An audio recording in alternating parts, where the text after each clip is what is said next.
Good morning students, कैसे हैं आप सब। उम्मीद करती हूँ आप लोग अच्छे होंगे। आज आपकी वर्कशीट नंबर 1 आई है साइंस की।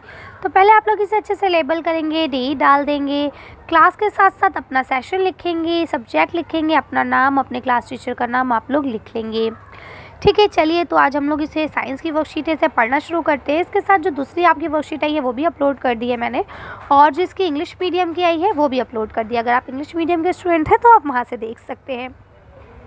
तो चलिए पढ़ना शुरू करते हैं। यह लिखा है पादप के भाग।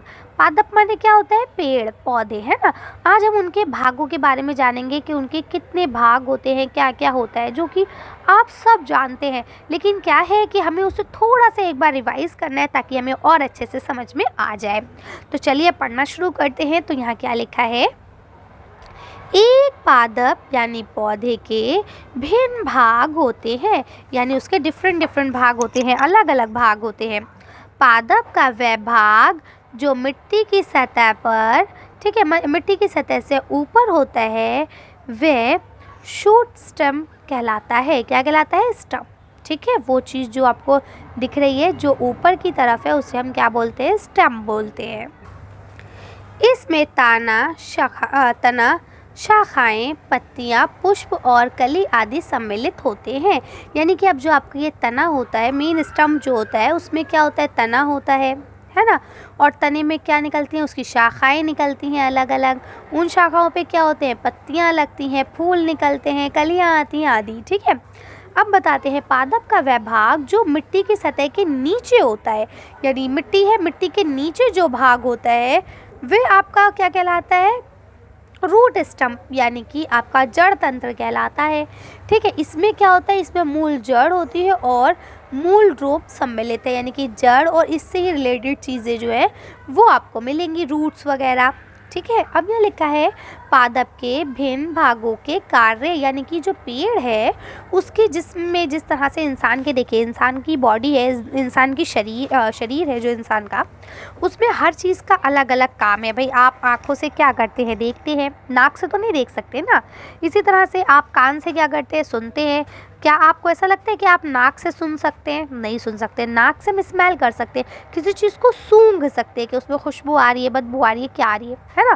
तो सेम इसी तरह से जो आपके पेड़ पौधे होते हैं, पादप होते हैं, उनके भी जो बॉडी है वो अलग अलग उसके पार्ट्स हैं। तो हर पार्ट का कुछ ना कुछ काम है। तो चलिए हम देखते हैं कि उसके हर पार्ट का क्या क्या काम है। तो देखिए सबसे पहले यहाँ आपको दिया गया है कि उसका सबसे पहला जो भाग आता है जिससे हम कहते हैं तना।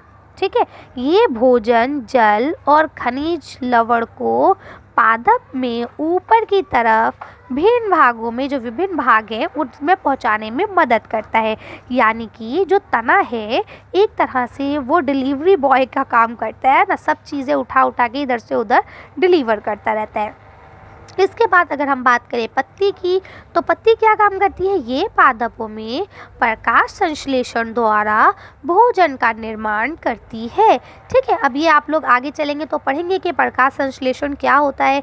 वही देखिए, हर जानदार चीज़ को खाने की ज़रूरत होती है। अब पेड़ अपना खाना कैसे बनाते हैं आपको पता है? ज़मीन से वो मिट्टी, पानी खींचते हैं। ठीक है, ऑक्सीजन जो हम लोग ऑक्सीजन लेके कार्बन डाइऑक्साइड रिलीज़ करते हैं वो लेते हैं, और धूप से जो सूरज की गर्मी है उसको लेते हैं और उसकी मदद से एक प्रोसेस करते हैं, एक क्रिया करते हैं जिससे वो खाना बनाते हैं, और उसको ही हम लोग प्रकाश संश्लेषण कहते हैं। ठीक है, अब लिखा है ये भोजन पादप के विभिन्न भागों में संचलित होता है, यानी अलग अलग भागों में बनता है, अलग अलग भागों में होता है। अब बात करते हैं पुष्प की। पुष्प यानी कि फूल। तो बोलते हैं इसमें बेहद्य दल पुकेसर और स्त्री केसर सम्मिलित है। यानी कि अब ये फूल है, ये आपको खुशबू देने का काम करता है, और भी इसके बहुत सारे काम होते हैं, बीज वगैरह भी इसके अंदर से हो जाते हैं। तो ये जनन की प्रक्रिया में भी मदद करता है, यानी कि फूल के अंदर जो बीज होते हैं उन्हीं से ही आपके नए पौधे भी निकलते हैं। ठीक है, अब बताते हैं जल या मूल। अब ये जल और मूल क्या चीज़ है इसको देख लेते हैं। तो आप जानते हैं कि ये पादप के लिए मृदा यानी मिट्टी से जल, खनिज और लवण का अवशोषण करता है, यानी कि ज़मीन के अंदर से पानी का लेना, मिट्टी से पोषण तत्व लेना, खनिज लेना, ये सब काम आपकी जड़ करती है। तो उम्मीद करते हैं यहाँ तक आपको सब कुछ अच्छे से समझ में आ गया होगा। अब हम लोग आगे चलते हैं। तो देखिए यहाँ लिखा है स्वयं को जांचिए। अब अपने आप को आपको जांचना है कि आपको कितना समझ में आया और कितना नहीं। तो पहला क्वेश्चन लिखा है, दिए गए चित्र में पादप के विभिन्न भागों को नामांकित कीजिए। यानी कि जो यहाँ पे आपको पेड़ के अलग अलग भाग दिए गए उनके नाम लिखिए, इसमें शूट स्टम और रूट स्टम को भी अंकित कीजिए। ठीक है, तो देखिए ये तो आप लोग जानते हैं कि नीचे वाला मैं यहाँ पे ये मेन चीज़ बता देती हूँ, बाकी चीज़ें आपको चित्र में बताऊँगी अलग से। तो देखिए जो इसके नीचे का हिस्सा है ये आपका होता है रूट स्टम। ठीक है, इसको आप यहीं से लिख लीजिएगा प्लीज़, रूट सिस्टम हो जाएगा ये आपका। और ऊपर वाला जो हिस्सा होता है ये आपका शूट सिस्टम होता है, तो आप इसे शूट सिस्टम कर लेंगे। ठीक है ना, कर सकते हैं आसानी से, इसमें तो कोई प्रॉब्लम नहीं है।